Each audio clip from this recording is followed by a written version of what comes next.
नमस्ते। क्या कोई गांव से है जिसने अभी अभी 10वीं पास की है?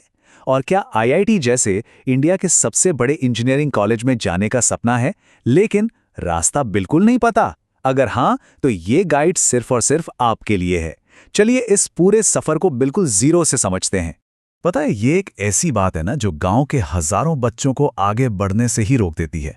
लेकिन एक बात साफ साफ समझ लीजिए, अगर दिल में सपना है और हाथ में सही जानकारी, तो इससे कोई फर्क नहीं पड़ता कि कोई गांव से है या शहर से। हाँ, सफर मुश्किल जरूर है, पर नामुमकिन बिल्कुल नहीं। तो ठीक है, सवाल यह है कि ये सफर शुरू कहाँ से होता है। इसकी शुरुआत होती है 10वीं के ठीक बाद लिए गए एक फैसले से।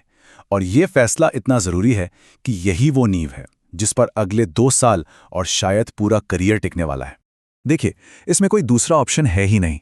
अगर टारगेट आईआईटी या एनआईटी है तो 11वीं में साइंस स्ट्रीम लेना ही पड़ेगा, और साइंस में भी खास तौर पर फिजिक्स, केमिस्ट्री और मैथ्स, जिसे हम पीसीएम कहते हैं, यही वो सब्जेक्ट्स हैं जिन पर आपका पूरा एंट्रेंस एग्जाम बेस्ड होगा। अच्छा, अब एक बहुत बड़ी गलती जो ज्यादातर लोग कर बैठते हैं, वो ये देखते हैं कि अरे, मेरे सारे दोस्त तो कॉमर्स ले रहे हैं तो मैं भी वही ले लेता हूं, या फिर 10वीं में थोड़े कम नंबर आ गए तो हिम्मत हार जाते हैं। लेकिन सच तो ये है कि अगर सपना बड़ा है ना, तो दूसरों को देखकर नहीं, अपना रास्ता खुद बनाना पड़ता है। और हां, कम नंबर आने पर भी रास्ते बंद नहीं होते। चलिए, अब ये समझते हैं कि हम जिस मंजिल की बात कर रहे हैं वो असल में है क्या चीज। मतलब आखिर ये आईआईटी और एनआईटी हैं क्या? बिल्कुल आसान भाषा में समझें तो आईआईटीज देश के सबसे बेस्ट, सबसे क्रीम कॉलेज हैं। यहां पहुंचने का मतलब है बेस्ट पढ़ाई और एक शानदार करियर की गारंटी। और एनआईटीज भी सरकारी कॉलेज हैं, और आईआईटीज के ठीक बाद दूसरे नंबर पर आते हैं। एनआईटी में एडमिशन मिलना भी अपने आप में एक बहुत बड़ी बात है। तो इन जबरदस्त कॉलेजों का दरवाजा खुलता कैसे? इसकी एक ही चाबी है, और उस चाबी का नाम है जेईई। ये एक नेशनल लेवल का एग्जाम है, और यही वो अकेली चुनौती है जिसे पार करके आईआईटी या एनआईटी तक पहुंचा जा सकता है। तो अब जब मंजिल भी पता है और वहां तक पहुंचने वाली चाबी का नाम भी पता है, तो चलिए उस चाबी को यानी जेईई एग्जाम को थोड़ा और करीब से देखते हैं। इसे समझते हैं कि ये काम कैसे करता है, ताकि इसका डर मन से निकल जाए। तो देखिए, ये एक 2 लेवल का गेम है। पहला लेवल है जेईई मेन। अगर इसमें अच्छा स्कोर कर लिया तो एनआईटीज और दूसरे अच्छे सरकारी कॉलेजों के दरवाजे खुल जाते हैं। और जो इसमें टॉप के कुछ बच्चे होते हैं ना, उन्हें मौका मिलता है लेवल 2 खेलने का, जिसका नाम है जे एडवांस्ड। और यही वो फाइनल एग्जाम है जो आईआईटी का टिकट है। और यहां एक बहुत बड़ी खुशखबरी है।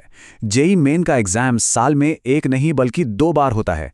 एक बार जनवरी में और एक बार अप्रैल में। इसका मतलब यह हुआ कि अगर जनवरी वाले पेपर में थोड़ी बहुत गड़बड़ हो भी गई तो टेंशन नहीं लेनी, अप्रैल में सुधार करने का एक और पूरा मौका मिलता है। ये एक बहुत बड़ा फायदा है।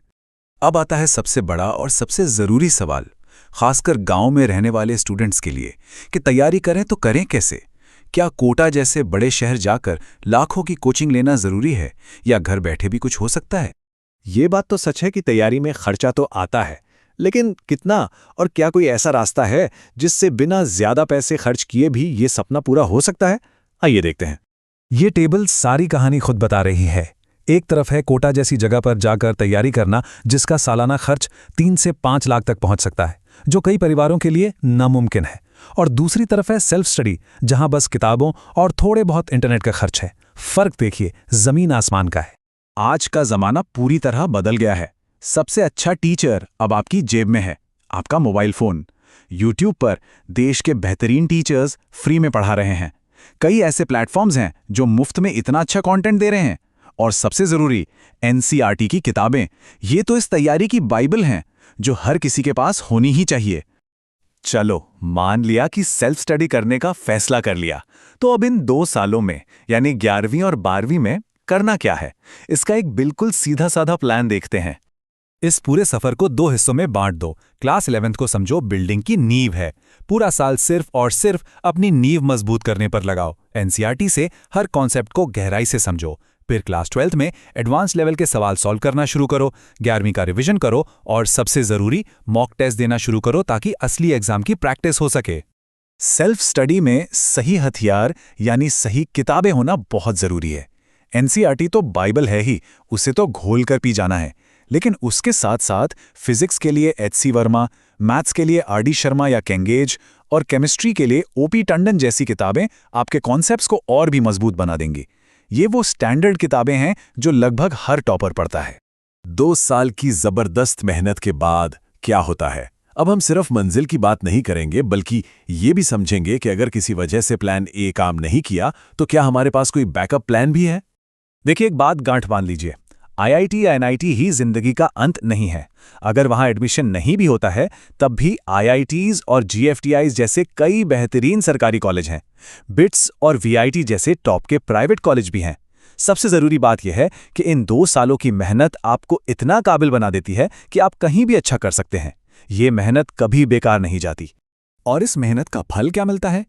इन कॉलेजों से निकलने के बाद सैलरी पैकेज की रेंज बहुत बड़ी है। एक ठीक ठाक पैकेज 4 लाख से शुरू होकर टॉप के स्टूडेंट्स के लिए ये 1 करोड़ या उससे भी ज्यादा तक जा सकता है। ये दिखाता है कि मौके कितने बड़े हैं। तो बात घूम फिर कर एक ही जगह आती है, गांव से होना, पैसे की कमी होना या इंग्लिश का थोड़ा कमजोर होना। ये सब आज के जमाने में बहाने नहीं हो सकते। अगर किसी के पास एक मोबाइल फोन है, इंटरनेट है और आंखों में एक बड़ा सपना है तो सफर शुरू करने के लिए बस इतना ही काफी है। तो अब रास्ता बिल्कुल साफ है।